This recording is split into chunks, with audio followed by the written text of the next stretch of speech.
Alors que nous avançons rapidement vers le point culminant du sermon sur la montagne, nous sommes arrivés, comme nous l'avons regardé la semaine dernière, à cette dernière section où nous voyons ces 4 comparaisons, ou ces 4 juxtapositions si vous voulez, à ce moment où Jésus applique réellement le sermon sur la montagne, où il apporte à son message une conclusion sans équivoque. Essentiellement, en demandant une réponse de ses auditeurs, et dans le premier de ces 4 segments que nous avons vus la semaine dernière, il appelle ses auditeurs à reconnaître ces 2 routes, qu'il y a 2 entrées, il y a la porte large et la porte étroite. Il y a 2 chemins, il y a le chemin facile et le chemin difficile. Il y a 2 foules, les nombreuses et les rares. Et il y a 2 destinations. L'une mène à la vie, l'autre mène à la destruction. Ces 2 sections intermédiaires sont en fait associées, si vous voulez. De sorte que nous allons examiner cette semaine et la semaine prochaine le même groupe de personnes que nous avons examiné. Ces 2 groupes de personnes, ceux qui passent par la porte étroite et ceux qui entrent par la grande porte, nous avons regardé ceux qui, dans un sens, entendent le sermon sur la montagne, croient le sermon sur la montagne, appliquent le sermon sur la montagne, sont convertis par ce message qu'ils entendent de Jésus, et ceux, à l'inverse, choisissent une autre route, même si cette route est quelque chose aussi loin de Christ que possible, ou si cette route est quelque chose qui est aussi près des chemins que le Christ prescrit, autant que possible, sans réellement venir à la repentance et à la foi.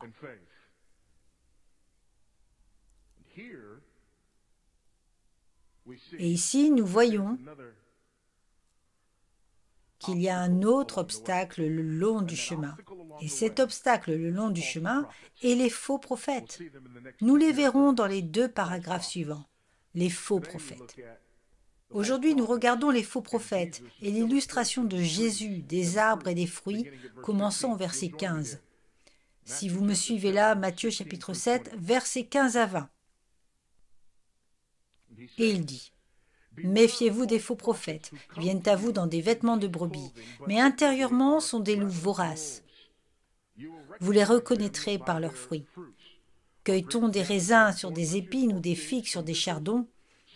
Donc, chaque arbre sain porte de bons fruits, mais l'arbre malade porte des mauvais fruits. Un arbre sain ne peut pas porter de mauvais fruits, ni un arbre malade ne peut porter de bons fruits. Chaque arbre qui ne porte pas de bons fruits est coupé et jeté dans le feu. Ainsi, vous les reconnaîtrez par leurs fruits.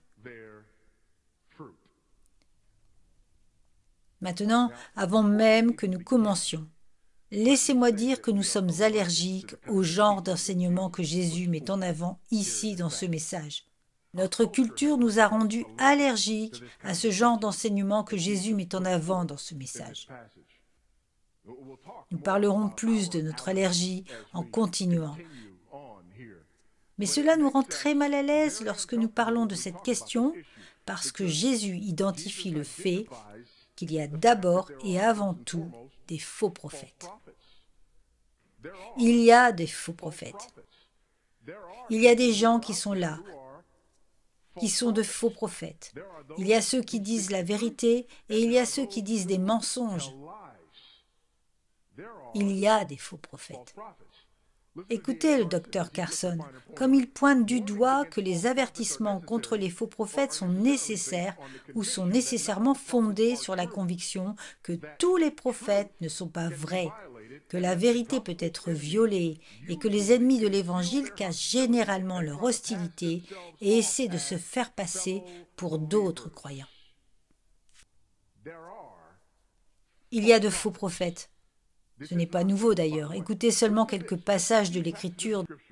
Dans Matthieu chapitre 24 et verset 11, nous lisons « Car de faux Christ et de faux prophètes se lèveront et accompliront de grands signes et des prodiges pour égarer si possible même les élus. » Matthieu 24, verset 11. Beaucoup de faux prophètes se lèveront et en égareront beaucoup.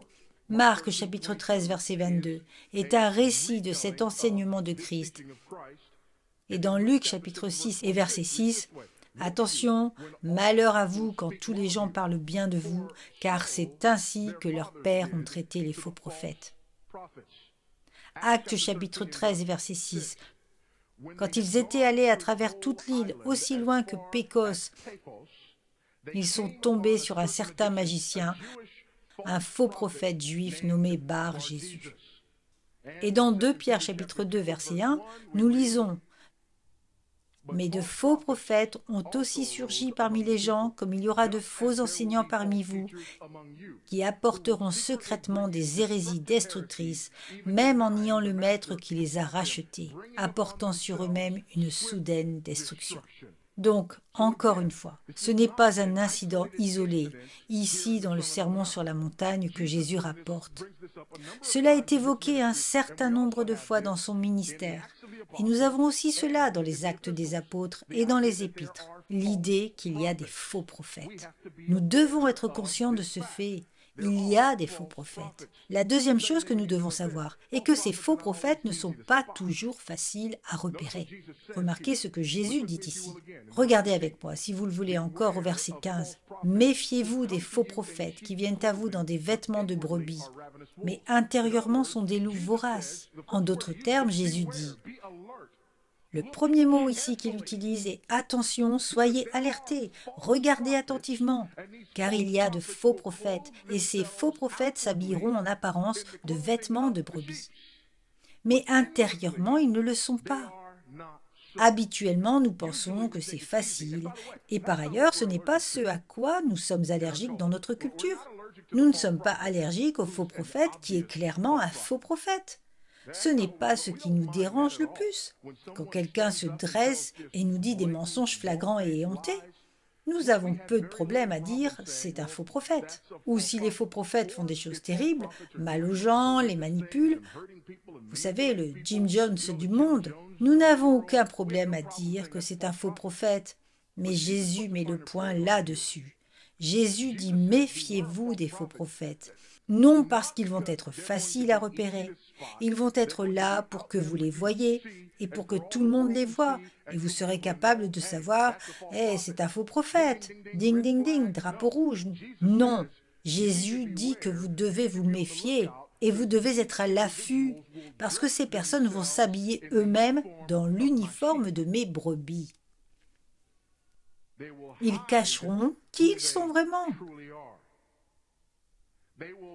Ils apprendront à utiliser un langage de porte étroite. Ils apprendront à imiter la vie de la voix difficile. Ils apprendront à se déguiser en petites gens. Et ils apprendront à vous tromper en vous faisant croire qu'ils sont sur la route qui mène à la vie. Et pourtant, ce sont des faux prophètes.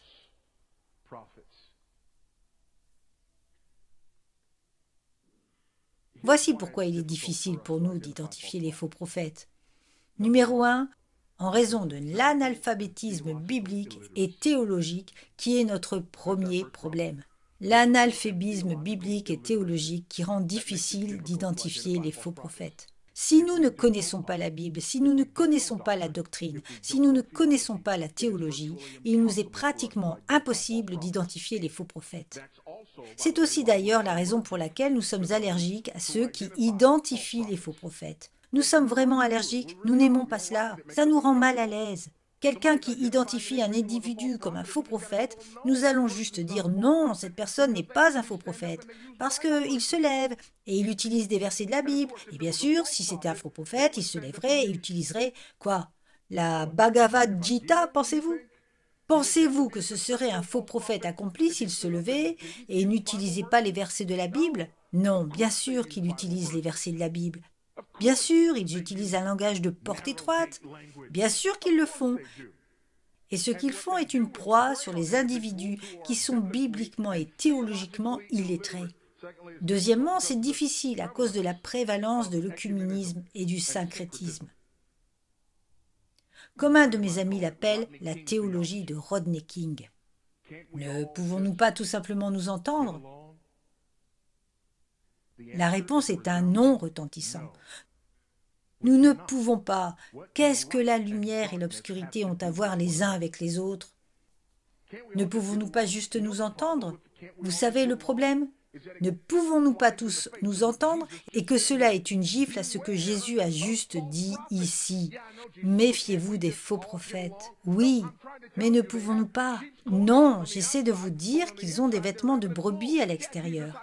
Mais à l'intérieur, ils sont des loups voraces. Oui, Jésus, je sais, mais ça ne te ressemblerait pas si tu t'entendais avec eux, indépendamment du fait qu'ils mentent sur toi doctrinalement et théologiquement. Non, ce qu'il a dit était « attention à ne pas suivre et à vous entendre avec eux ». Il a dit « faites attention ». Mais nous sommes allergiques à cela. Pourquoi ? À cause de cette notion fausse et dangereuse que d'une manière ou d'une autre, dessiner une ligne dans le sable et dire ceci est vrai et ce n'est pas chrétien parce que rappelez-vous Jean 3,16, le nouveau Jean 3,16 et Matthieu 7,1. Avant, tout le monde connaissait l'ancien Jean 3,16. Vous avez mis Jean 3,16 et tout le monde dit oui, je sais ce que c'est. Vous savez maintenant que vous avez mis en avant Jean 3,16. Et les gens disent, bien sûr, ils ne connaissent pas le verset Matthieu 7,1. Ils ne savent pas que si vous mettez juste ce nombre en avant, ils n'auraient aucune idée. Mais si vous commencez juste, ne jugez pas, de peur qu'ils puissent le terminer à moins qu'ils ne soient jugés, n'ayant jamais vu une Bible un jour de leur vie. Mais si vous commencez par Matthieu 7,1, croyez-moi, ils vont le terminer. Voici ce qui est intéressant. Matthieu chapitre 7, verset 1. Si vous utilisez juste un peu de logique ici, nous sommes dans Matthieu chapitre 7 verset 15, ce qui signifie Matthieu chapitre 7 verset 1 vient seulement 14 versets plus tôt. Et ceux qui manipulent Matthieu chapitre 7 verset 1 voudraient que vous croyiez ceci que Jésus a dit dans Matthieu chapitre 7 verset 1, que vous ne devez pas juger en aucune circonstance.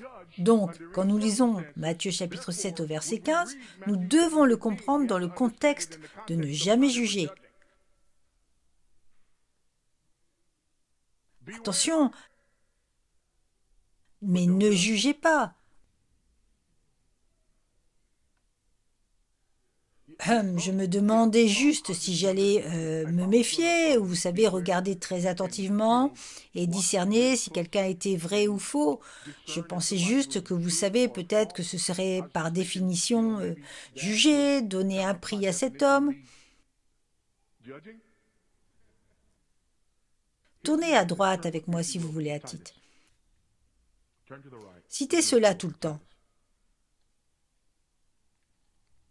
Mais je veux que vous alliez le voir et le toucher et le sentir et le goûter et tout le reste, ok?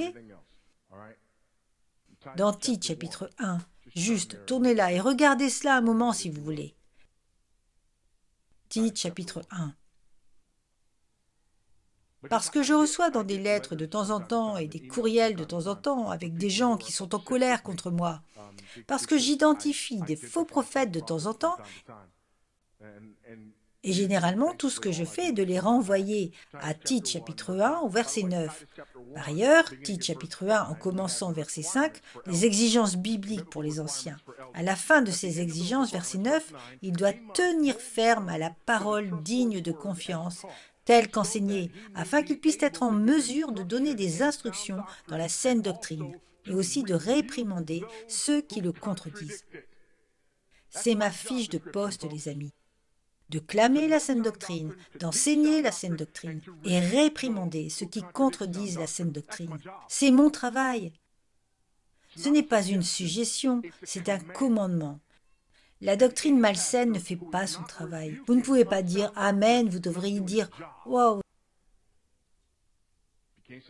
Cela signifie-t-il que nous devons être méchants et mauvais avec les gens parfois? Non, pas habituellement. Revenons à notre passage. C'est difficile pour nous parce que les faux prophètes sont difficiles à identifier. Ils sont là, mais sont difficiles à identifier. Nous ne parlons pas seulement des personnes évidentes qui sont là. Jésus dit que ce sont des individus qui se sont habillés dans les vêtements de mes brebis. Mes disciples voient le faux prophète qui est le plus effrayant. Ce n'est pas celui qui est là, qui enseigne la doctrine, qui est complètement en opposition à la vérité biblique. Non, le faux prophète qui fait peur est celui qui a le doux mensonge couvert de la peau de la vérité.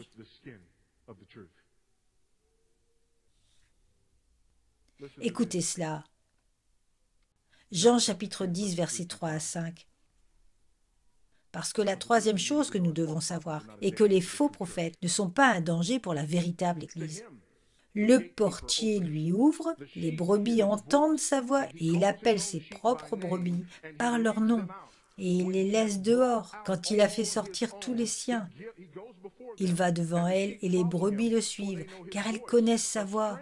Elles ne suivront pas un étranger mais fuiront loin de lui car elles ne connaissent pas la voix d'un étranger. Amen. Devons-nous être sur notre garde? Oui. Mais voici ce dont vous avez besoin de savoir. Les vraies brebis suivent le vrai berger et ils ne suivent pas la voix d'un étranger. Mais les faux prophètes sont encore un danger.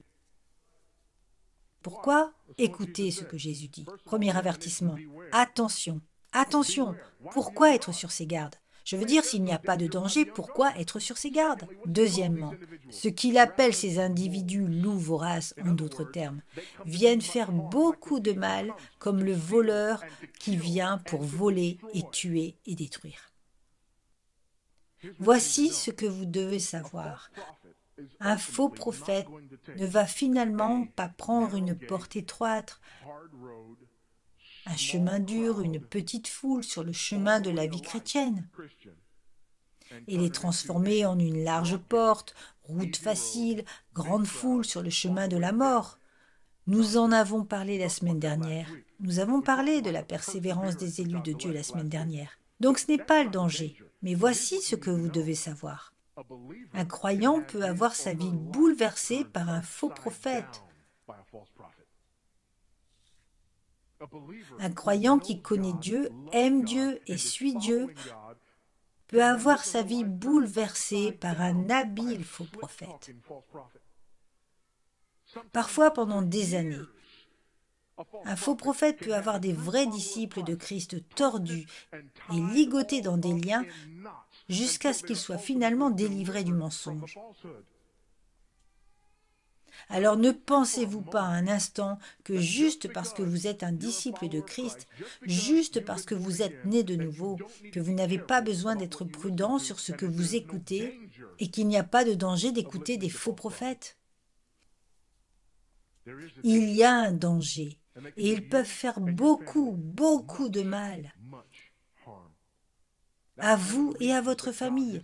C'est l'une des raisons pour lesquelles Dieu a donné des anciens à l'Église, pour protéger la doctrine de l'Église, pour protéger l'enseignement de l'Église, pour réfuter les faux enseignements qui viendraient et s'imposer à l'Église. C'est l'une des raisons pour lesquelles Dieu a donné la charge d'anciens pour protéger le corps, surtout dans ces circonstances. Parce qu'il y a des gens qui ont l'air bien, qui sonnent bien, ils sont à la radio chrétienne, ils sont à la télévision chrétienne. Certains d'entre eux ont des noms familiers, et nos auteurs chrétiens de best-sellers et leurs loups ravisseurs. Que font-ils? Les faux prophètes portent de mauvais fruits, et ils portent de mauvais fruits de deux façons principales. Mauvais enseignement, mauvaise vie. Mauvais enseignement, mauvaise vie. Regardez ce que Jésus dit encore. Vous les reconnaîtrez par leurs fruits. Extérieurement, ils peuvent sembler vraiment bons, mais vous devez devenir un assez bon inspecteur de fruits. Vous les connaîtrez par leurs fruits. Cueille-t-on des raisins sur des buissons d'épines ou des figues sur des chardons? Tout bon arbre porte de bons fruits, mais les arbres malades portent de mauvais fruits. Un arbre sain ne peut pas porter de mauvais fruits, ni un mauvais arbre de bons fruits. Ça n'existe pas. Que faire? Examinez le fruit qui est notre responsabilité comme croyants. Examinez le fruit. Voici ce que je veux que vous voyez ici. Le premier fruit est un mauvais enseignement. Écoutez Deutéronome chapitre 18, versets 22 et 23. Si le prophète qui prétend dire un mot en mon nom alors que je ne l'ai pas commandé de parler, ou qui parle au nom d'autres dieux, le même prophète mourra. Et si vous dites dans votre cœur, comment pouvons-nous savoir la parole que le Seigneur n'a pas donnée? Par ailleurs, en tant que croyants du Nouveau Testament, nous avons un avantage sur ceux à qui Moïse parlait. L'avantage que nous avons, c'est que nous avons la parole de Dieu. Donc Dieu, qui dans le passé a parlé au Père dans de nombreuses parties et de nombreuses façons, dans ces derniers jours, nous a parlé par son Fils, par qui il a fait le monde. Comprenez cela. Nous lisons ici dans Deutéronome des individus qui n'avaient pas un canon terminé. Nous avons cependant un canon terminé. Donc nous avons un ensemble différent de critères. Alors que je lis ceci, et je vais expliquer cela plus en détail dans un moment. Mais écoutez ceci. Comment savons-nous? Comment allez-vous savoir que cette personne n'a pas parlé de moi quand un prophète parle au nom du Seigneur? Si la parole n'arrive pas ou ne se réalise pas, c'est une parole que le Seigneur n'a pas dite. Le prophète a parlé présomptueusement. Vous n'avez pas à le craindre. Qu'il fasse ce qu'il dit. C'est le test que Moïse donne au peuple d'Israël. Moïse a dit, si vous vous demandez si c'est un faux prophète ou pas, c'est très facile, il suffit de se poser cette question. Est-ce que ce qu'ils ont dit qui allait arriver est vraiment arrivé? Mais rappelez-vous que je viens de vous dire, selon Hébreux chapitre 1, versets 1 à 2, qui ne sont plus notre test. Notre test est, ce qu'il a dit vient d'eux et s'aligne avec la Bible. Regardez, nos Bibles sont liées en cuir, pas dans un classeur. Et c'est pour cette raison que nous ne sommes pas en train de recevoir la révélation perpétuelle de Dieu. Donc le premier signe d'un faux prophète est qu'il parle des choses comme si elles venaient de Dieu, mais elles ne se trouvent pas dans la parole de Dieu. Il parle des choses comme si elles venaient de Dieu, mais elles ne se trouvent pas dans la parole de Dieu. Nous en avons déjà parlé, mais je dois prendre un moment pour le refaire. Je vous en supplie. Je vous ai déjà supplié de cet endroit même. Mais je vais vous supplier encore de cet endroit même d'être très prudent et d'arrêter d'utiliser un langage comme « Dieu l'a dit »,« Dieu m'a dit » et « Dieu m'a parlé ». Ne parlez pas comme ça, c'est un langage hérétique.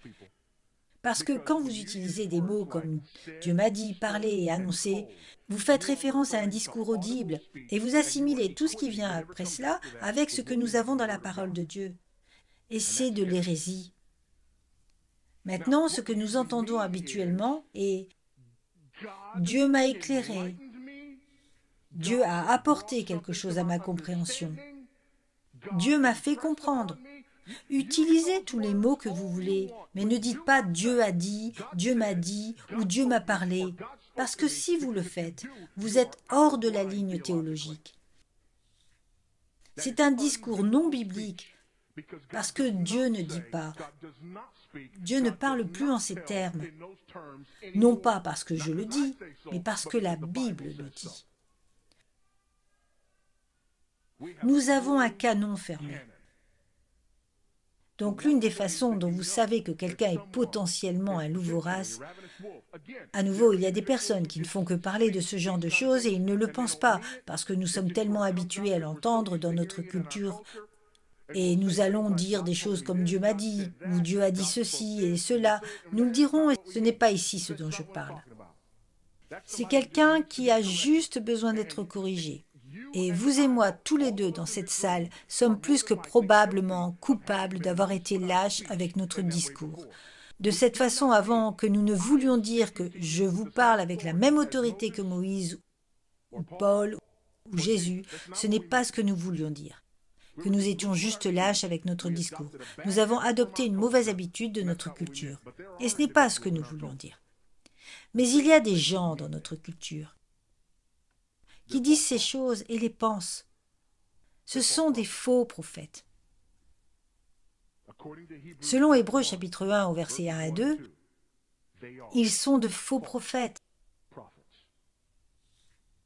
Ça sonne juste comme si je jugeais. Bienvenue à la porte étroite. Non seulement nous avons de faux enseignants, mais nous avons aussi de faux enseignements, comme les choses que nous avons trouvées par exemple dans Deutéronome. Des gens qui font des prédictions qui n'arrivent pas. Par exemple, probablement le plus célèbre, Edgar Wisnot. Quelqu'un connaît ce nom, Edgar Wisnot? Vous connaissez probablement ce nom à cause de l'un des plus connus livres chrétiens jamais publiés. 88 raisons pour lesquelles l'enlèvement viendra en 1988. Quelqu'un connaît ce titre? C'était un best-seller. 88 raisons pour lesquelles l'enlèvement viendra en 1988. Combien d'entre vous savent qu'il n'a pas été viré comme il faut en 1989, mais il avait encore un ministère et était encore publié? Faux prophète. Hélène G. Blanc prédit que le monde allait terminer le 9 en années 1843, 1844 et 1851. Voici ce qui est incroyable. En 1851, les gens l'écoutaient encore. Et qui peut oublier la première guerre du Golfe quand la chaîne TBN était remplie de faux prophètes disant essentiellement aux gens que c'était la bataille de l'Armageddon. Babylone a surgi à nouveau. En fait, ils nous disaient des choses comme vous savez que Saddam Hussein se voit comme la récurrence de Nebuchadnezzar. Ça y est. Non seulement il y a le mauvais enseignement, mais il y a aussi la mauvaise vie. Regardez avec moi dans 2 Timothée chapitre 3. Ce serait criminel de ne pas lire le 2e chapitre de Timothée 3. En fait, presque tout le chapitre. Nous devons lire tout le chapitre. Nous devons juste l'approuver, ok? Mais comprenez ceci, dans les derniers jours, il y aura des moments difficiles. Maintenant, voyez ce que vous devez savoir, ok? D'une perspective théologique et herméneutique, quand il utilise ce terme, tout comme quand l'auteur des Hébreux, quand il utilise ce terme dans les derniers jours. Ce à quoi il fait référence est le temps entre la première venue ou l'avènement de Jésus-Christ et la fin de toute chose. Donc, quand il dit dans les derniers jours, il ne veut pas dire, vous savez, quand il est vraiment proche du temps de l'enlèvement. Ce n'est pas ce qu'il dit. Ce terme, quand nous le lisons dans le Nouveau Testament, quand nous le lisons de l'auteur d'Hébreux, et nous le lisons de Paul et d'autres dans le Nouveau Testament encore une fois, ce n'est pas comme s'il parlait du dernier jour. Terme différent. Quand il dit dans les derniers jours, ici, il fait référence à cette période intermittente entre la première venue de Christ et l'achèvement de toute chose quand il reviendra. Mais sachez ceci, dans les derniers jours viendront des temps difficiles pour les gens qui seront amoureux de soi-même, amoureux de l'argent, fiers, arrogants, abusifs, désobéissants à leurs parents, ingrats, irreligieux, sans cœur, calomniateurs, incapables de se maîtriser, brutaux, ennemis du bien, traîtres, emportés, enflés d'orgueil, aimant le plaisir plus que Dieu, ayant l'apparence de la piété, mais niant son pouvoir. Évite de telles personnes, reste loin de ces personnes. Eh bien, cela semble si critique. Bienvenue à la porte étroite. Car parmi eux se trouvent ceux qui s'insinuent dans les maisons et capturent des femmes faibles, accablées de péché et égarées par diverses passions, toujours en train d'apprendre et jamais en mesure d'arriver à une connaissance de la vérité. Tout comme Janès et Jambres s'opposèrent à Moïse, de sorte que ces hommes s'opposent également à la vérité. Des hommes à l'esprit corrompu et disqualifiés concernant la foi. Waouh! Ils sont disqualifiés en ce qui concerne la foi. C'est plus que du jugement. Mais ils n'iront pas très loin, car leur folie sera claire pour tous, comme cela fut pour ces 2 hommes. Tu as cependant suivi mon enseignement, ma conduite, mon but dans la vie, ma foi, ma patience, mon amour, ma persévérance, mes persécutions et la souffrance qui m'est arrivée à Antioche, à Iconium, à Lystre, que j'ai endurée. Pourtant de tous, le Seigneur m'a sauvé. Ici, ce qui est intéressant, vous vous souvenez, la semaine dernière, nous avons parlé de ce terme qui vient après la porte étroite, ce terme qui dit que la voie est difficile. Rappelez-vous que je vous ai dit la semaine dernière que le mot utilisé là dans le grec est le mot à partir duquel nous obtenons le mot persécution. Donc, en substance, Jésus disait que l'une des preuves est que vous êtes une porte étroite ou un chemin étroit. ce sont les persécutions. Ici, Paul dit à Timothée, « Tu sais, ces menteurs ne sont pas comme moi. » Et l'un des moyens de voir qu'ils ne sont pas comme moi, Paul dit, « Tu connais mes persécutions. » Voyant l'évidence de ma porte étroite, route difficile, peu d'amis, et c'est l'une des distinctions, dit Paul, entre lui-même et les faux prophètes. Écoutez le reste. Merci beaucoup. Écoutez le reste de ce verset 12. Tous ceux qui désirent vivre une vie pieuse en Jésus-Christ seront persécutés. Non seraient, non pourraient, mais seront. Tandis que les méchants et les imposteurs avanceront toujours plus dans le mal, égarant les autres et égarés eux-mêmes, toi demeure dans ce que les Écritures disent, sachant de qui tu les as apprises. Dès ton enfance, tu as connu les saintes Écritures qui peuvent te rendre sage à salut par la foi en Jésus-Christ. Toute Écriture est inspirée de Dieu pour enseigner, convaincre, corriger, pour instruire dans la justice. Ce que Paul dit à Timothée, tu es OK car tu as les Écritures. Deux distinctions entre les vrais et les faux prophètes. Numéro 1, ce qu'ils enseignent. Numéro 2, leur vie. Regardez les fruits. Regardez les fruits qu'ils enseignent. Regardez comment ils vivent. Si ce qu'ils enseignent correspond aux Écritures, si la façon dont ils vivent correspond aux Écritures.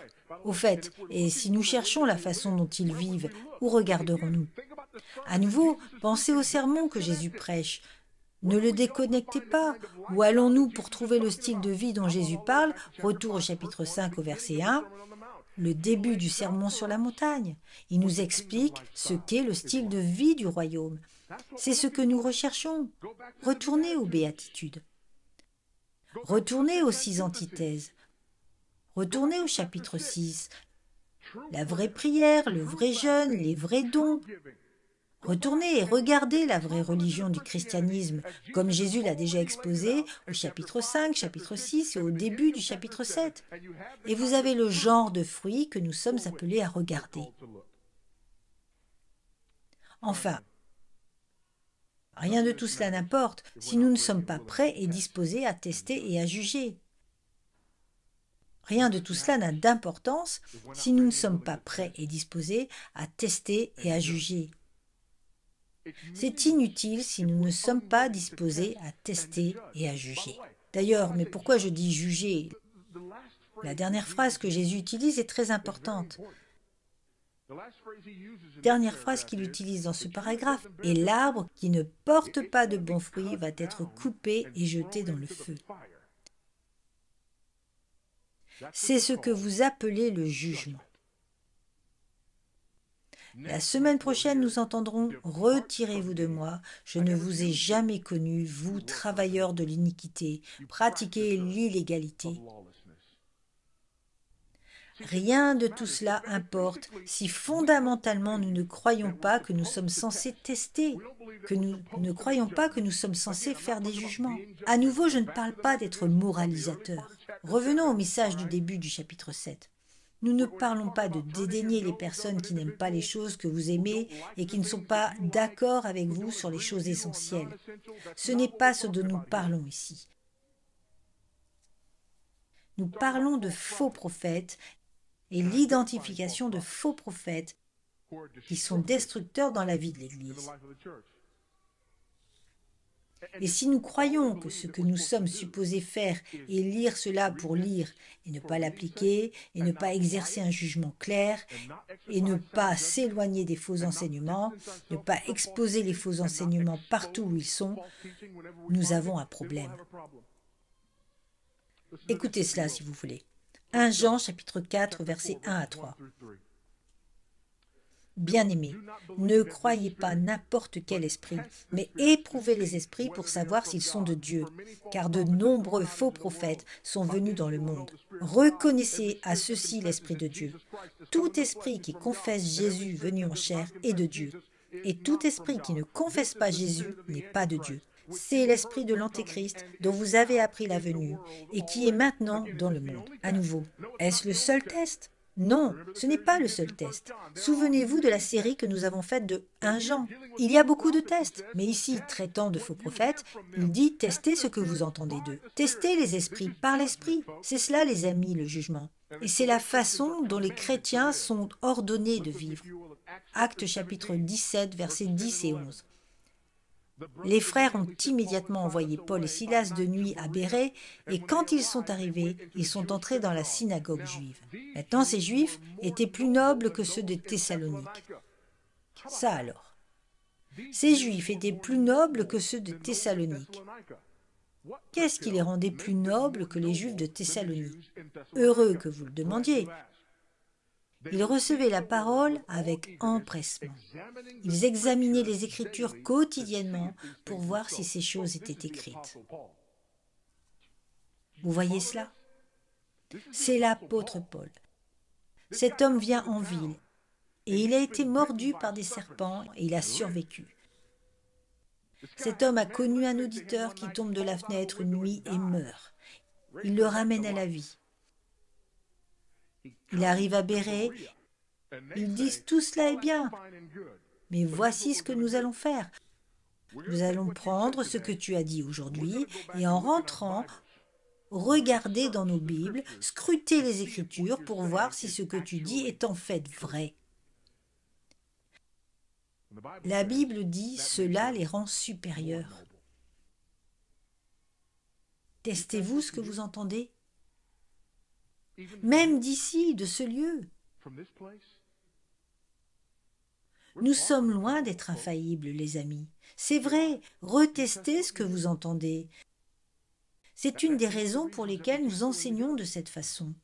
C'est pourquoi vous venez, apportez vos Bibles, ouvrez vos Bibles, lisez vos Bibles, touchez, goûtez, saisissez-les. Car nous voulons que vous développez cette habitude.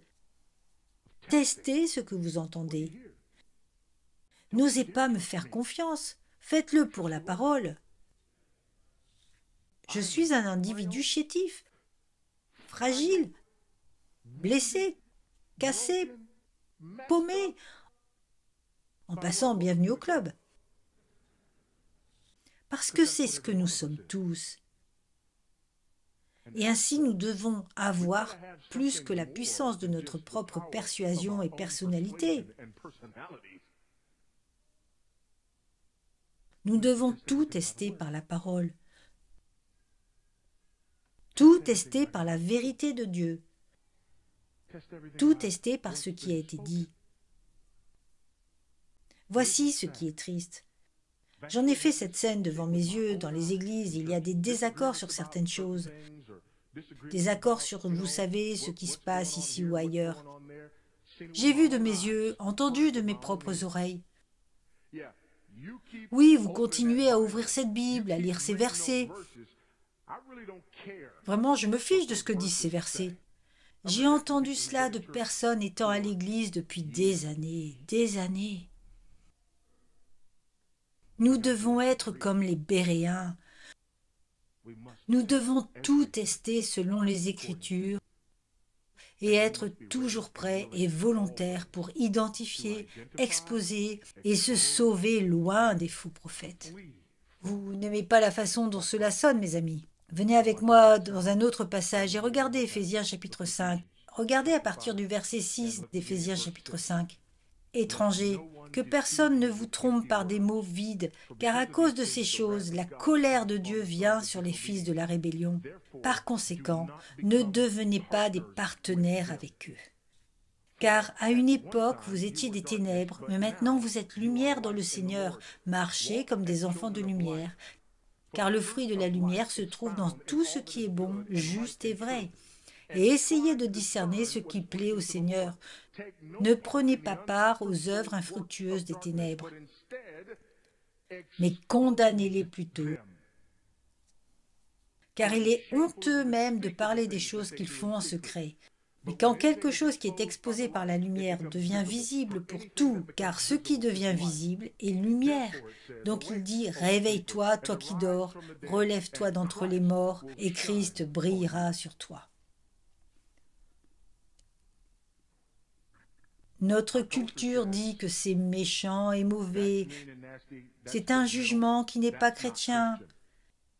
La Bible dit « testez l'esprit ». Méfiez-vous des faux prophètes. Dénoncez les actes des ténèbres. Réfutez ceux qui contredisent l'enseignement saint. Et maintenant, je vais me dénoncer comme un menteur parce qu'il y a un autre passage de l'Écriture.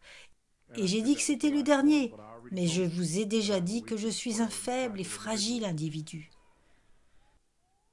Jude nous dit ceci.